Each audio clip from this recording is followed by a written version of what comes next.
Hi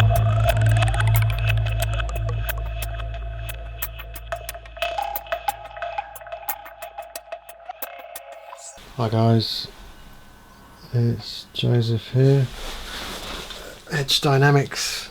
I've just done a good hour's worth of honing and explaining and an insight into so much. It's unbelievable. I gave away so much information, and I've just checked and I've been pressing stop and start on the video, but the camera was set, it was set to camera, not to video, so that's all gone. And there was some really good stuff there explaining about the most important part of honing, which is bevel setting, reaching the edge, all this kind of stuff. So you've had that, but that's the will of God decided. God decided that, not me, I'm afraid. So we'll move on. I'll do another one in the future concerning bevel setting.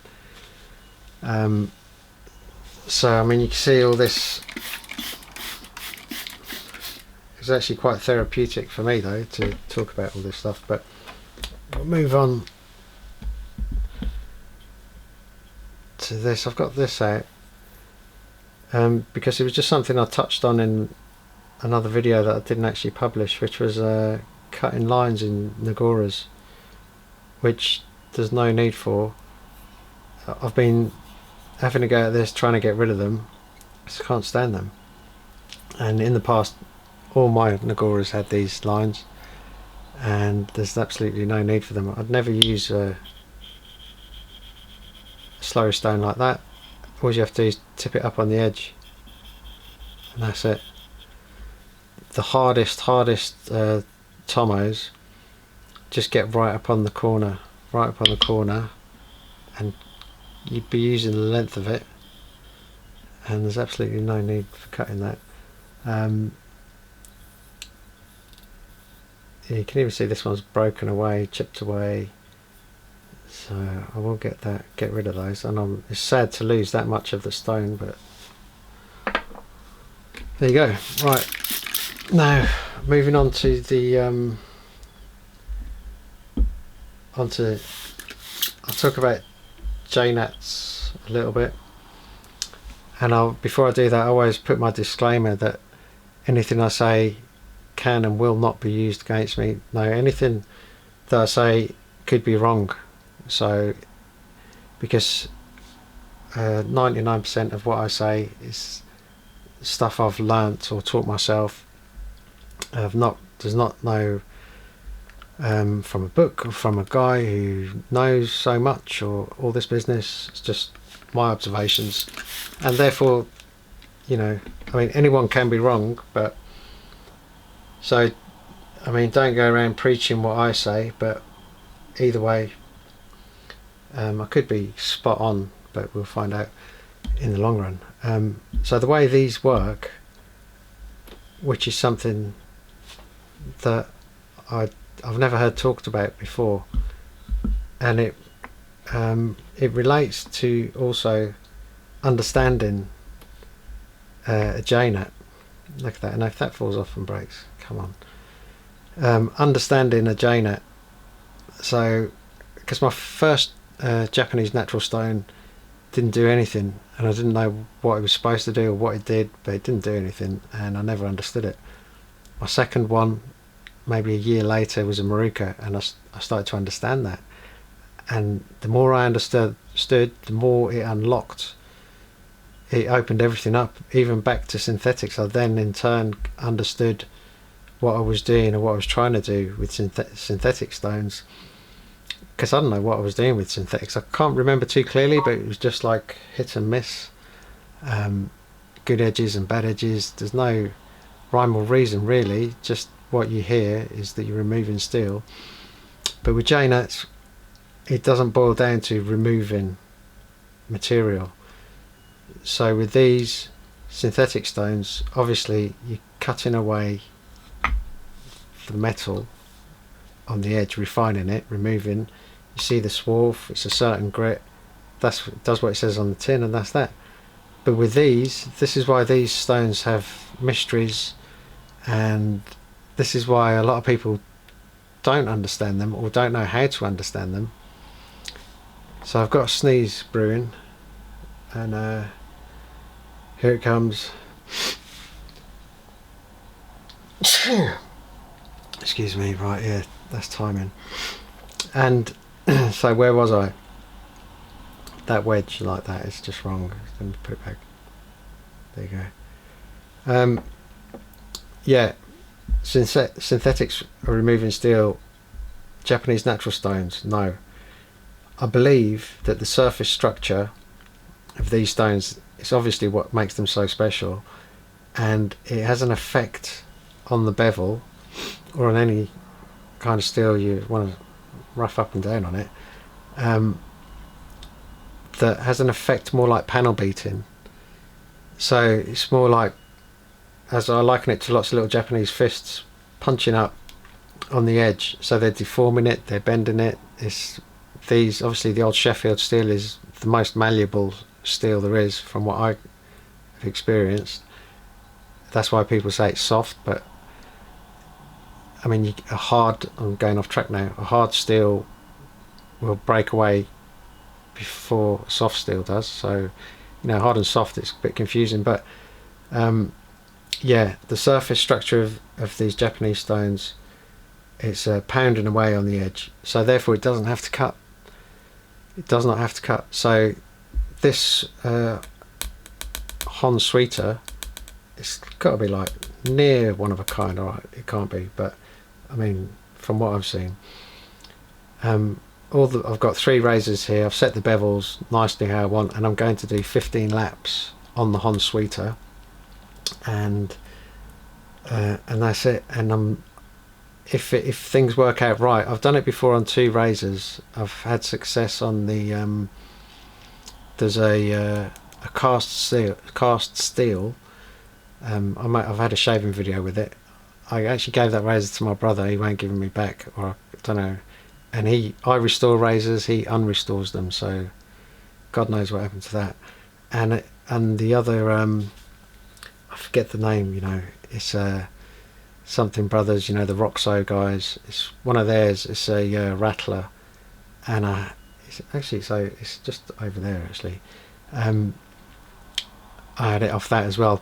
Just sublime edge. It's the finest J-nut edge you can get off 15 laps, and there's minimal swarf, just a little bit of discolouring in the swarf. So it's not really removed. It's removed next to nothing really. A really small amount of steel has come off, but it's pummeled, and it's done its panel beating, and that's how that's how all J-nuts work. So if you've got a J-nut, it's not really about if it cuts or does it cut fast. If they cut if they cut fast, that's a bonus, because you can see that, and you can work off that. So you can say, well, if it's that can be a marker for you to do something, to change the slurry, thin the slurry, move on to the next Negora, or whatever you want to do. But that's a good marker. But it doesn't mean that because it's cutting fast and there's steel in the slurry that it's a great stone, and and it's doing what it's supposed to do, because it's not about removing steel. Basically is the key. You're not removing it. Some steel is being removed, but it's not about that. So understanding your Japanese natural stone is to understand what it's doing to the edge. Now you're gonna, as far as I can tell, you really need a microscope, and from my microscope I can tell the type of Kasumi finish, if I've gone too far, if I haven't done enough. Yeah, what was I talking about?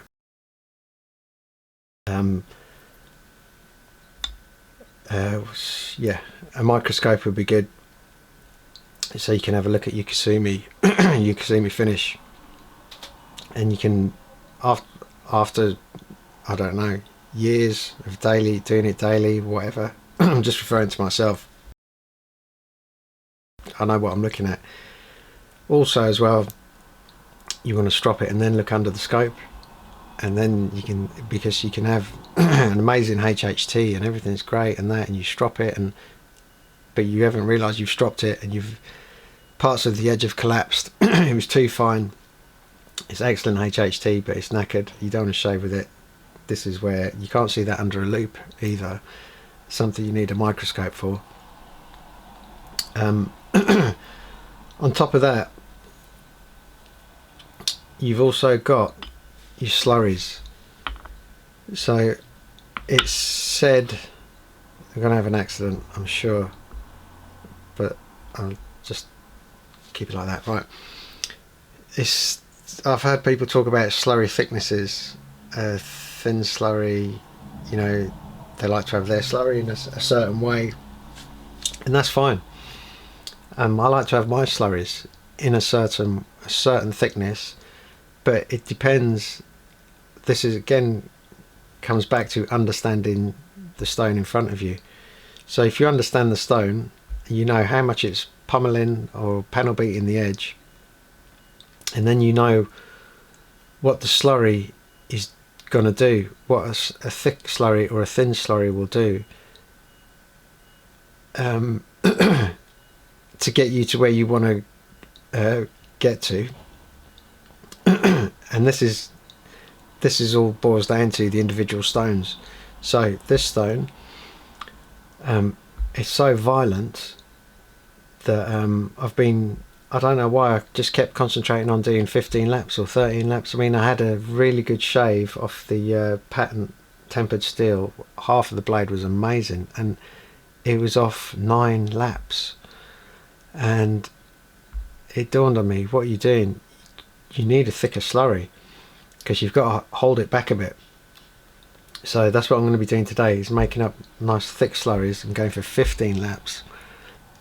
And hopefully that will be, I'm going to do that with all 3 razors, and we'll see where we're at. I'm going to have a shave, but that's why you might start with a thick slurry and do some mess about on the stone for a bit. And you basically, you're giving the whole bevel of Kasumi, you're giving the apex of Kasumi, you're rounding it so you're not making it sharp. And then you might add some water. Now you've thinned the slurry, so now it's going to start to get sharper. So essentially through each Negora stone you're giving it a progression through each Negora stone, if you want to do that. If you don't have to do that, you can just go with a thin slurry. You know, you can use a different slurry, different techniques, but that's the thinking behind the old adding water, watering the slurry down. That would be why as well you'd finish on a really thin slurry or water. So because that's going to be the finest it's going to get, isn't it? And you want to shave. So for instance, if you're working with your J-Nats, you've gone through Negora progression, you've stropped it, and it's not doing the HHT, come back to your Negora stone. By chance, if you finished with a thicker slurry, come back to your base stone, make a very thin slurry, a watery slurry, do some laps to give it that sharpness, then go back. Don't just, you know, start again and think you failed. It could be that you just didn't come fine enough on the finishing. So that's why I think the Botans, and that's exactly, I like to hone that way as well, is to go through a progression with each stone. That's just another method. If you enjoy your stones, you enjoy honing, then that's a really nice way to go. Start with a thicker slurry, finish with a thinner slurry. Some stones you can finish with water. Other stones you can't, because just with water it just destroys the edge. It's just too violent.